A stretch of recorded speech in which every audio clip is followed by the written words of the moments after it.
ambil yaitu TPA Rawakucing. TPA Rawakucing yang terletak di Kecamatan Neglasari, Kota Tangerang, merupakan salah satu tempat pengolahan akhir atau TPA yang melayani sejumlah besar penduduk dan menghasilkan timbunan sampah yang signifikan. Dengan pertumbuhan populasi yang terus meningkat, Kota Tangerang menghasilkan sekitar 1.500 ton sampah setiap hari, yang sebagian besar dibawa ke TPA ini. Sistem pengelolaan yang diterapkan di TPA Rawakucing masih menggunakan sistem open dumping, meskipun ada upaya yang beralih ke sistem TPA sanitasi. Metode open dumping berpotensi menyebabkan pencemaran lingkungan, termasuk pencemaran tanah, air, dan udara, akibat air lindi yang dihasilkan oleh proses dekomposisi sampah. Air lindi ini mengandung zat-zat berbahaya dan harus diolah sebelum dibuang ke lingkungan. Namun, instalasi pengolahan air lindi di TPA Rawakucing mengalami kerusakan dan tidak optimal, sehingga meningkatkan resiko kontaminasi terhadap area sekitar. Oleh karena itu, observasi ini bertujuan untuk menganalisis kondisi angin, air, dan tanah. Saat ini, akibat aktivitas TPA Rawakucing menilai efektivitas pengolahan sampah yang ada terhadap kesehatan masyarakat sekitar yang berhubungan dengan polusi, serta memberikan rekomendasi untuk perbaikan sistem pengolahan agar lebih ramah lingkungan dan berkelanjutan. Lingkungan hidup merupakan segala sesuatu yang ada di alam, yang mencakup manusia, hewan, tumbuhan, dan ekosistem.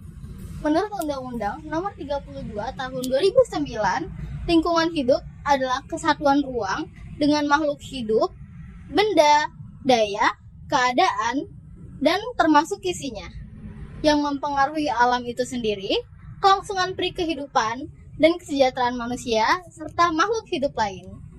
Salah satu contoh nyata dari permasalahan ini adalah TPA Rawakucing. TPA Rawakucing terletak di Jalan Sultan Iskandar Muda, Kelurahan Kedung Wetan, Kecamatan Neglasari, Kota Tangerang, Banten. Ini adalah tempat pembuangan akhir terbesar di Kota Tangerang dengan luas mencapai 34,8 hektar. Karena Kota Tangerang memiliki jumlah penduduk yang padat, produksi sampahnya pun tinggi. Setiap harinya, sekitar 1.600 ton sampah masuk ke TPA ini. Sampah yang terus-menerus menumpuk, bahkan sudah mencapai ketinggian 25 meter, membuat kapasitasnya hampir penuh. Berdasarkan data, jumlah sampah yang masuk ke TPA ini terus meningkat setiap tahun. Dapat kalian lihat melalui tabel yang kita tampilkan di layar. Data tonase sampah yang masuk ke TPA Rawakucing pada tahun 2020 sebanyak 474.846.040 ton. Di tahun 2021 sebanyak 514.571.720 ton. Dan di tahun 2022 sebanyak 514.581.740 ton. Dari tahun ke tahun, kapasitas sampah di TPA Rawakucing semakin banyak. Namun, kondisi TPA tidak terkelola dengan baik sehingga menyebabkan berbagai dampak negatif terhadap lingkungan dan masyarakat sekitar.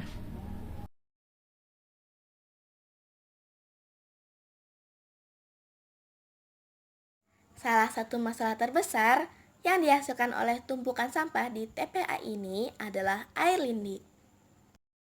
Air lindi adalah cairan beracun yang terbentuk dari sampah yang membusuk dan juga air hujan yang meresap ke dalamnya.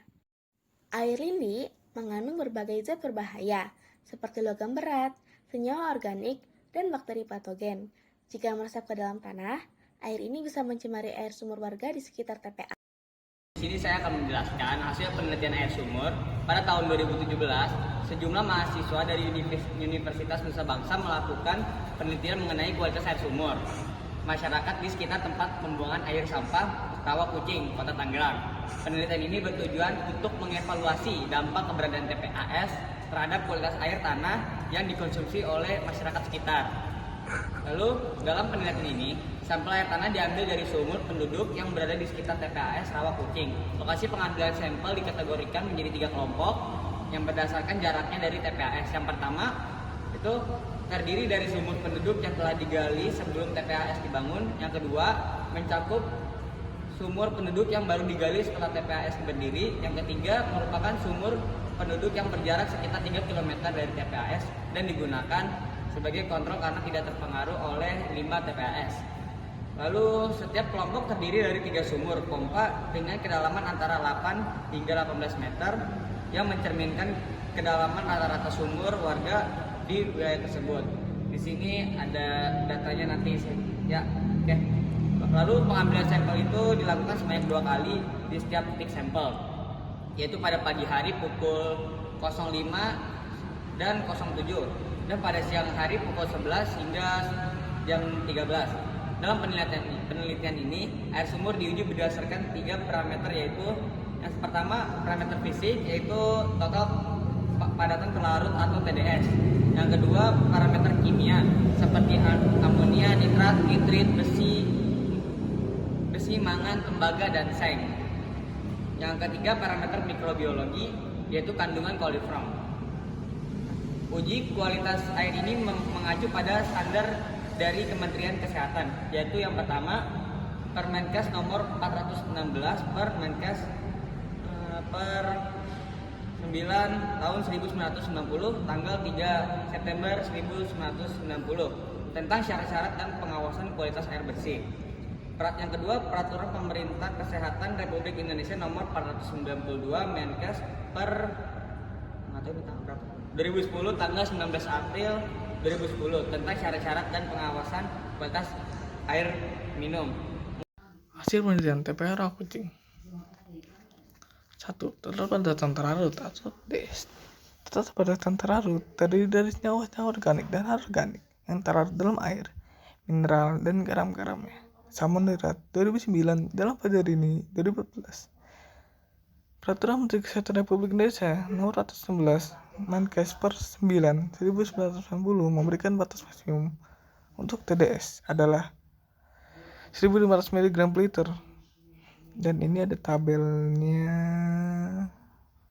Berdasarkan penelitian, sampel air tanah dari kelompok 1 memiliki nilai TDS tertinggi, yaitu 1764 mg per liter. Kemudian titik 2B dari kelompok kedua juga memiliki nilai TDS melebihi kadar maksimum yang disyaratkan, yaitu 1600 sampai dengan 1643 mg per liter. 2. Nitrat atau NO3. Peraturan Menteri Kesehatan Republik Indonesia Nomor 416 Menkes per 9 1990 memberikan batas maksimum yang diperbolehkan untuk nitrat adalah 10 mg per liter. Dan di sini ada tabelnya.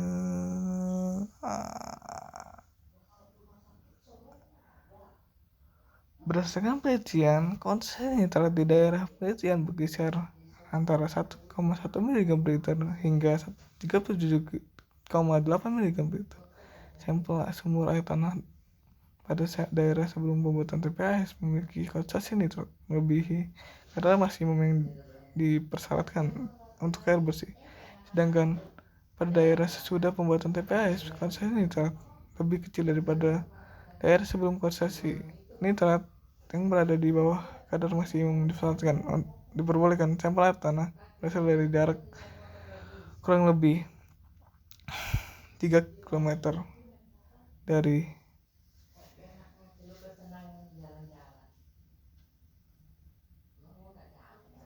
TPAS. Ini 3 nitrat atau NO2.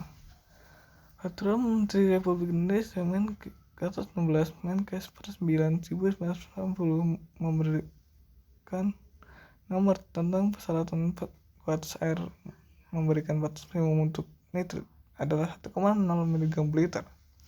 Dan di sini ada gambarnya berdasarkan hasil penelitian. Cara umum, konsentrasi nitrit pada sampel hasil penelitian masih berada pada konsentrasi di bawah kadar maksimum yang disyaratkan. 4. Amonia atau NH3N.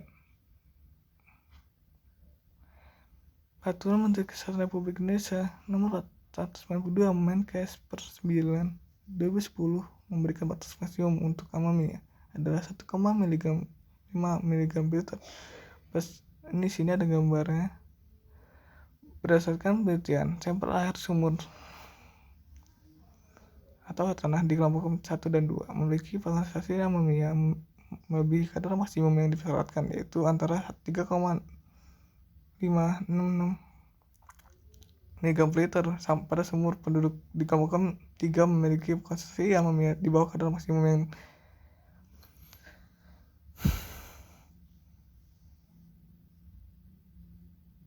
dipersyaratkan. 5. Besi atau Fe. Peraturan Menteri Kesehatan Republik Indonesia Nomor 416 Menkes per 1990 tentang persyaratan kualitas air memberikan batas maksimum untuk air besi adalah 1,0 mg per liter. Dan di sini ada gambarnya. Berdasarkan hasil penelitian, konsentrasi besi pada sampel air sumur membuat TPA dan prosedur pembuatan TPA tentang jarak hampir sama 100 sampai dengan 300 meter dari TPA melebihi kadar maksimum yang disyaratkan. Konsentrasi besi yang memenuhi persyaratan air bersih terjadi pada sampel yang diambil dengan jarak plus.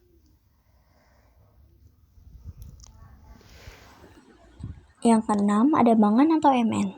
Kondisi kimiawi lingkungan dari Peraturan Menteri Kesehatan Republik Indonesia Nomor 416 Menkes per 9/1990 tentang persyaratan kualitas air memberikan batas maksimum pada mangan adalah 0,5 mg per liter.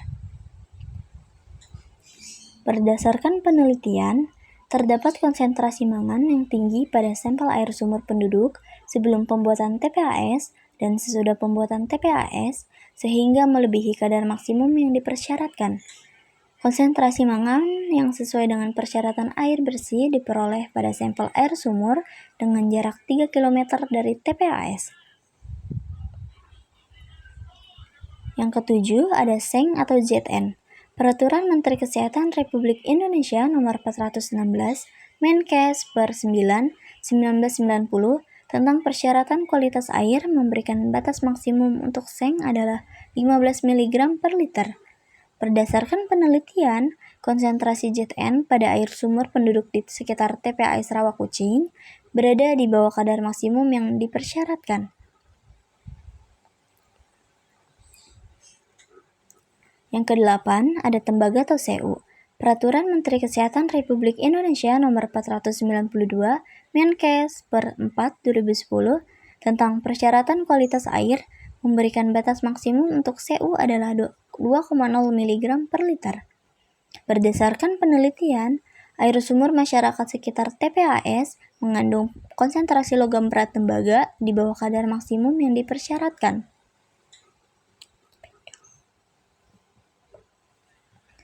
Lalu yang ke-9 ada total coliform. Bakteri golongan coliform merupakan parameter mikrobiologi terpenting bagi kualitas air bersih. Keberadaan bakteri ini menunjukkan tingkat higien yang rendah yang membahayakan kesehatan menurut Budiarti pada tahun 2013.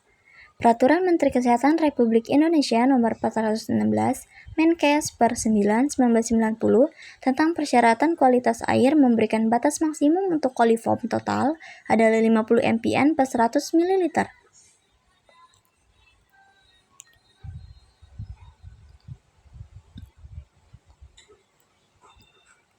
Berdasarkan penelitian, air sumur di kelompok 1 dan 2 kandungan total coliform yang tinggi.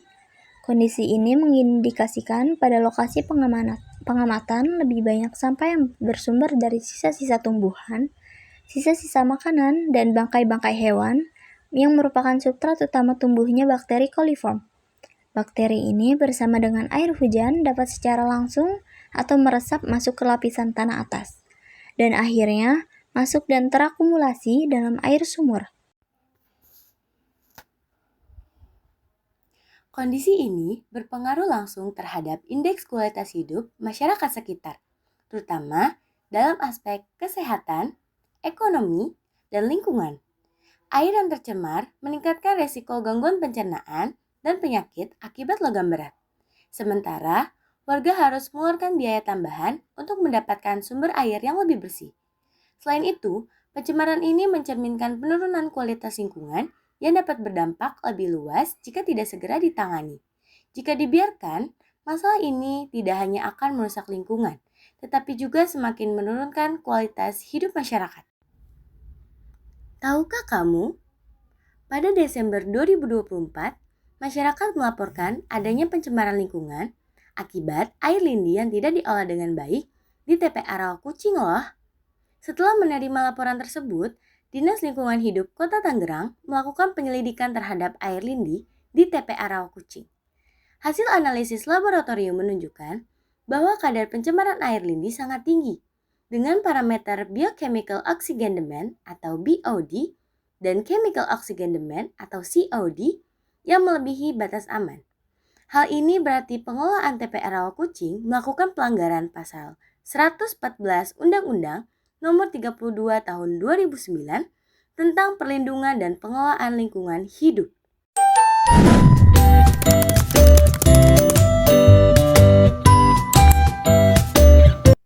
Nah, saat ini TPA Rawakucing masih menerapkan sistem open dumping, yaitu metode pembuangan sampah di lahan terbuka dengan cara menumpuknya hingga menggunung. Sistem ini memiliki banyak resiko, terutama kebakaran, karena sampah dibiarkan tanpa penanganan dan tanpa penutupan tanah. Gunungan sampah dalam sistem ini berpotensi menyimpan gas metana yang sangat sensitif terhadap percikan api. Jika gas ini tersulut, kebakaran bahkan ledakan bisa terjadi. Selain itu, banyaknya sampah yang mudah terbakar semakin meningkatnya resiko kebakaran. Sistem open dumping juga berpotensi menghasilkan gas beracun dan cairan berbahaya yang dapat mengancam kesehatan serta mencemari lingkungan. Selain itu, tumpukan sampah tanpa penimbunan tanah membuat risiko kebakaran semakin tinggi. Hal ini terbukti dari beberapa kebakaran yang pernah terjadi di TPA Rawakucing, termaksud kebakaran terbesar pada tahun 2023. Berdasarkan catatan Wali DKI Jakarta, TPA Rawakucing telah mengalami kebakaran setidaknya 10 kali sejak tahun 2015. Berikut adalah daftar kebakaran yang pernah terjadi. Yang terjadi pertama pada tanggal 11 September 2015. Yang kedua terjadi pada tanggal 6 Oktober 2015. Yang ketiga terjadi pada tanggal 9 November 2015. Yang keempat terjadi pada tanggal 20 Agustus 2018. Yang kelima terjadi pada 13 September 2019. Yang keenam terjadi pada 27 Mei 2020. Yang ketujuh terjadi pada 8 September 2020. Yang ke-8 terjadi pada 16 Desember 2020. Yang ke-9 terjadi pada 6 September 2023. Dan yang terakhir terjadi pada tanggal 20 Oktober tahun 2023. Ini data-data kebakaran yang terjadi pada TPA Rawakucing. Untuk mengatasi masalah ini, pengelolaan sampah di TPA Rawakucing kini mulai beralih ke sistem sanitary landfill. Sistem ini memungkinkan sampah ditampung dalam cekungan, kemudian dipadatkan dan ditimbun dengan tanah untuk mengurangi dampak lingkungan. Sistem ini baru diresmikan oleh Kementerian PUPR pada tahun 2019. Namun, implementasi sistem sanitary landfill masih menghadapi kendala. Salah satu tantangan terbesar adalah kebutuhan lahan yang luas. Saat ini, luas TPA Rawakucing mencapai hampir 35 hektar, tetapi kondisi sudah hampir penuh dengan tumpukan sampah yang menggunung hingga setinggi 25 meter. Lalu, langkah antisipasi dan pembangunan PSL. Untuk mengatasi penumpukan sampah, pemerintah terus mengencarkan berbagai program, baik di tingkat pusat maupun daerah. Salah satu upaya utama adalah pembangunan instalasi pengolah sampah menjadi energi listrik atau PSEL yang diinisiasi melalui Perpres 35 atau 2018. Program ini menargetkan 12 daerah atau kota termasuk Kota Tangerang.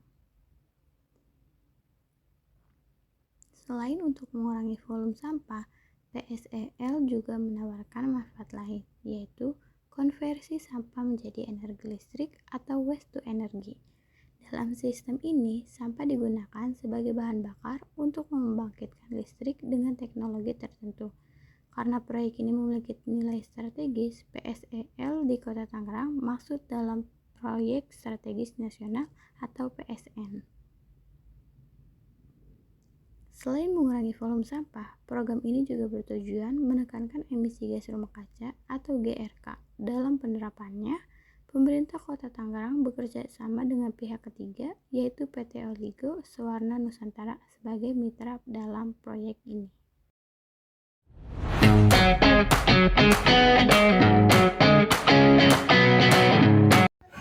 Ke pertanyaan pertama ya Bu ya. Seberapa dekat rumah dari TPA sini sih? 15 meter. Terus lanjut ke pertanyaan kedua, sudah berapa lama tinggal di sini? Ada 40 tahun. Lama juga Bu. Lama. Itu anak itu juga umur 30 tahun. Terus yang pertanyaan ketiga, selama tinggal di sini, bagaimana perubahan lingkungan dari waktu ke waktu? Enggak ada nambah buruk. Tambah buruk. Bau banjir kan Banjir kan dari depan ke sini banjir. Banjir. Air masuk Masuk ke dalam. pada mampet. Malah makin parah ya. Iya. Udah, kita lanjut ke pertanyaan keempat. Apakah ada perubahan kualitas udara atau air yang dirasakan warga sekitar setelah adanya TPA? Air mah enggak. Air mah bagus. Bagus. Cuman bau. Rada bau-bau gitu. Tapi bening nggak? Bening mah bening. Bening. Cuman Ntar kalau udah dingin kita yang kuning. Kayak bakarat. Oh gitu. Ini apa setelah ada TPA apa sebelum? Di sini udah ada Oh, udah. TPA. Jadi kan TPA lebih dulu baru rumah Iya. gitu ya. Pertanyaan kelima, seberapa sering warga mencium bau dari TPA dan bagaimana cara mengatasinya? Setiap hari sih bau mah. Itu dari awal tinggal di sini. Iya. Terus kalau cara ibu mengatasinya itu gimana sih? Ya pintu ditutup paling nggak. Tutup. Tetap masih bau. Aduh gimana ya? Lanjut ke pertanyaan ke-6. Bagaimana kondisi air sumur atau air sungai di sekitar? Apakah masih bisa digunakan? Masih sih dipakai. Tapi mau pakai apa lagi kalau mau dipakai? Biasanya dipakai buat apa? Buat mandi aja. Beras. Di baju juga apa? Cuci beras, terus dibelasin makan. Lanjut ke pertanyaan ke-7. Bagaimana sikap warga terhadap TPA ini? Apakah lebih ke pasrah, protes, atau mencari solusi sendiri? Pasrah ya. Enggak, takdir. Iya, takdir. Pertanyaan ke-8. Apakah warga sekitar pernah menyampaikan keluhan? Terus bagaimana sih respon dari pihaknya yang berwenang di sini? Udah. Udah laporan masih nggak dapat Tapi kayak ya nggak dapat malah apa-apa. biarin aja gitu. Iya, biarin. Lanjut ke pertanyaan 9 nih. Bagaimana harapan warga terhadap pemerintah dalam menangani masalah ini ke depannya? Ya apa namanya? Harapan warga tuh buat pemerintah untuk menangani TPA ini. Ya mudah-mudahan lebih cepat baik apa namanya. Minta dibaikin aja. Ayo perbaiki. Ini ke pertanyaan terakhir ya Bu ya. Pertanyaan ke-10. Jika diberi kesempatan, apa yang warga ingin ubah dari sistem pengelolaan sampah di TPA Rawakucing? Jalanan air. Mama jalan air, banjir dari depan. Buntu, jalan air buntu. Tuh catat tuh, jalan air buntu. Banjir. Banjir, udah soalnya dari tadi. Enggak usah hujan gede, hujan Itu kecil juga masuk, sebentar, 5 menit doang udah banjir. langsung tuh muntah biar. Itu yang itu tuh. Oh ya. Rumah sakit. Rumah sakit mulu ya. Nggak boleh bakteri tak pernah bakteri apa-apa. Bakteri, TTP semua rumah sakit Hermina, standar bakteri. Makanya kan jarang dimari. Mungkin itu aja sih Bu yang apa kami mau tanyain di sini. Terus sebelumnya ini kita ada buat ibu sama keluarga. Nanti diterima ya Bu ya. Pokoknya spesial. Orang kayak anak sekolah ya, duitnya terbatas. Ya, alhamdulillahirabbil alamin. Terima ya Bu ya. Dipoto. Foto dulu, foto dulu. Kue Bu, kue. Weh, rek foto rek. Foto. Dari mana? 1, 2, Bakal makan 3. ya. Lagi rek, lagi. Kalau ada lagi pertanyaan, Belum, ya belum. nggak apa-apa. Iya, nggak apa-apa. Nggak apa-apa, takutnya kurang. 1. Iya, maksudnya Para lagi mah masak rumah sakit. Jauh tuh. sewa Itu keramat. ke kecamatan provinsi. Sewa dong, kalau kucing. Berarti sering ngumpul Kampung nggak? keramat. Aku nggak kelihatan Aku nggak kelihatan apa-apa. jalan mama ngikutin ini aja seingat Nggak mama pernah jalan. satu tempat. Sewa Nggak kelihatan keramat, sama sekali. tempat. Rumah sakit. Ciguripan ya? Ciguripan. Ciguripan apanya tuh? Ya Ciguripan nama jalan kayak maksudnya. Ciguripan. Kan ada batas. Kalau kan kebakaran tuh kan asapnya banyak tuh ya Bu ya. Nah itu bertahan di sampai berapa hari? Setengah bulan mah ada setengah bulan. Lama juga Bu.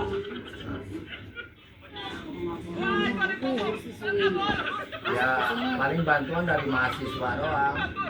Sekarang lagi nasi. Sama calon Beras, saya mahasiswa kebanyakan. Tempat-tempat begini ya. Iya. Terus kan anak-anak sekolah. Ibu kan ngungsi tuh ya.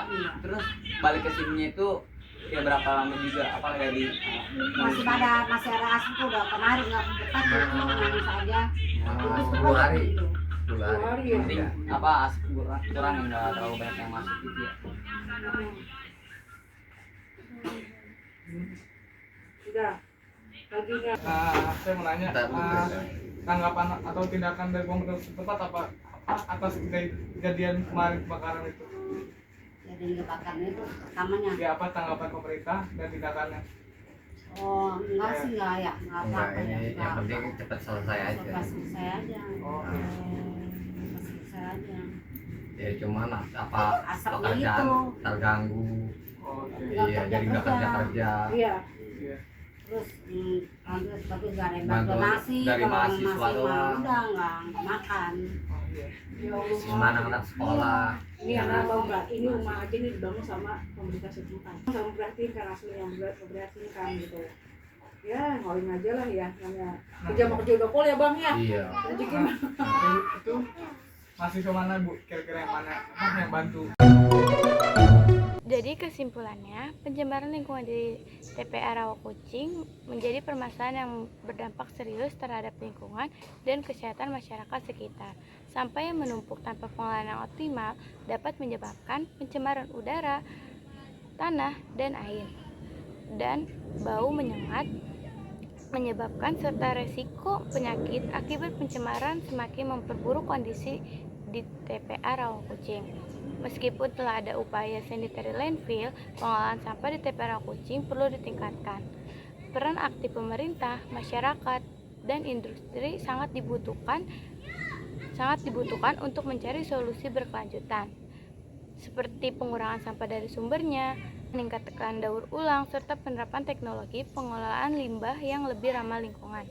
Dengan langkah yang tepat, pencemaran lingkungan di TPA Rawakucing dapat dikurangi demi keberlangsungan ekosistem dan kesehatan masyarakat.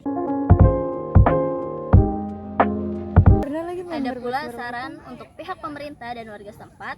Yang pertama, untuk pihak pemerintah sendiri dengan meningkatkan infrastruktur pengolahan sampah dengan cara mempercepat pembangunan fasilitas pengolahan sampah menjadi energi listrik atau PSL yang saat ini sedang dalam tahap konstruksi. Lalu fasilitas ini juga diharapkan dapat mengurangi volume sampah secara signifikan dan menghasilkan energi terbarukan. Lalu ada pula saran untuk warga setempat, yaitu dengan partisipasi dalam program pengelolaan sampah, yang dimana kita aktif berpartisipasi dalam program-program seperti tempat pengelolaan sampah dan prinsip reduce, reuse, recycle atau TPS 3R, bank sampah, dan sedekah sampah yang telah disediakan oleh Dinas Lingkungan Hidup Kota Tangerang. Partisipasi ini diharapkan dapat membantu mengurangi volume sampah yang masuk ke TPA Rawakucing. Demikian laporan kegiatan penelitian tentang pencemaran lingkungan ini kami susun. Kami berharap kegiatan ini dapat memberikan manfaat.